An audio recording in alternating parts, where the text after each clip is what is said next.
ನಾಡಿನ ಧಾರಾವಾಹಿ ಖ್ಯಾತಿಯ ದಿಲೀಪ್ ಶೆಟ್ಟಿ ಅವರು ಹೊಸ ಮನೆಗೆ ಕಾಲಿಟ್ಟಿರೋದು ಎಲ್ಲರಿಗೂ ಗೊತ್ತಿದೆ. ಇತ್ತೀಚೆಗೆ ದಿಲೀಪ್ ಶೆಟ್ಟಿ ಗೃಹ ಪ್ರವೇಶದ ಫೋಟೋಗಳು ವೈರಲ್ ಆಗ್ತಿತ್ತು. ಈಗ ಅವರು ಈ ಮನೆಯ ಬಗ್ಗೆ ತಮ್ಮ ಇನ್ಸ್ಟಾಗ್ರಾಮ್ ಖಾತೆಯಲ್ಲಿ ಹಂಚಿಕೊಂಡಿದ್ದಾರೆ. ದಿಲೀಪ್ ಶೆಟ್ಟಿ ಅವರ ಹೊಸ ಮನೆ ಪ್ರವೇಶದಲ್ಲಿ ಖುಷಿ ಶಿವು ಕೂಡ ಭಾಗಿಯಾಗಿದ್ದಾರೆ. ಈ ಜೋಡಿ ಕಂಡರೆ ಅನೇಕರಿಗೆ ಇಷ್ಟ ಎನ್ನಬಹುದು.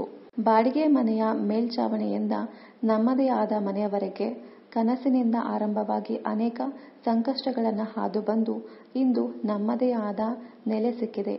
ಪ್ರತಿಯೊಂದು ತ್ಯಾಗವೂ ಈ ಪಯಣವನ್ನ ಸಾರ್ಥಕವಾಗಿಸಿದೆ ಎಂದು ದಿಲೀಪ್ ಶೆಟ್ಟಿ ಅವರು ಹೇಳಿದ್ದಾರೆ. ದಿಲೀಪ್ ಶೆಟ್ಟಿ ಅವರು ನಟನೆಗೂ ಮುನ್ನ ವಿದೇಶದಲ್ಲಿ ಕೆಲಸ ಮಾಡುತ್ತಿದ್ದರು. ನಟನೆಯ ಮೇಲೆ ಆಸೆಯಿಂದ ಆ ಕೆಲಸಕ್ಕೆ ಗುಡ್ ಬೈ ಹೇಳಿ ಧಾರಾವಾಹಿಯತ್ತ ಮುಖ ಮಾಡಿದರು. ಕನ್ನಡ ಕಿರುತೆರೆಯಲ್ಲಿ 6 ಅಡಿ ಎತ್ತರದ ದಿಲೀಪ್ ಶೆಟ್ಟಿ ಒಂದಷ್ಟು ಸಂಖ್ಯೆಯಲ್ಲಿ ಅಭಿಮಾನಿಗಳನ್ನ ಗಳಿಸಿದ್ದಾರೆ. ಈ ಹಿಂದೆ ವಿದ್ಯಾವಿನಾಯಕ ಸೀರಿಯಲ್ನಲ್ಲಿ ದಿಲೀಪ್ ಶೆಟ್ಟಿ ನಟಿಸಿದ್ದರು. ಆನಂತರ ಡ್ಯಾನ್ಸಿಂಗ್ ಶೋನಲ್ಲಿಯೂ ಅವರು ಕಾಣಿಸಿಕೊಂಡಿದ್ದರು. ಅಷ್ಟೇ ಅಲ್ಲದೆ ತೆಲುಗಿನಲ್ಲಿಯೂ ಅವರು ಒಂದಾದ ಮೇಲೆ ಒಂದರಂತೆ ಧಾರಾವಾಹಿಗಳಲ್ಲಿ ನಟಿಸುತ್ತಿದ್ದಾರೆ. ದಿಲೀಪ್ ಶೆಟ್ಟಿ ಈಗ ಬೆಂಗಳೂರಿನಲ್ಲಿ ಹೊಸ ಮನೆಗೆ ಕಾಲಿಟ್ಟಿದ್ದಾರೆ. ನಟಿ ಅಮೃತಾ ರಾಮಮೂರ್ತಿ, ಖುಷಿ ಶಿವು, ರಾಘವೇಂದ್ರ, ಕಿಶನ್ ಬೆಳಗಳಿ ಸೇರಿದಂತೆ ಸಾಕಷ್ಟು ಜನರು ಈ ಮನೆಗೆ ಆಗಮಿಸಿ ಶುಭ ಹಾರೈಸಿದ್ದಾರೆ.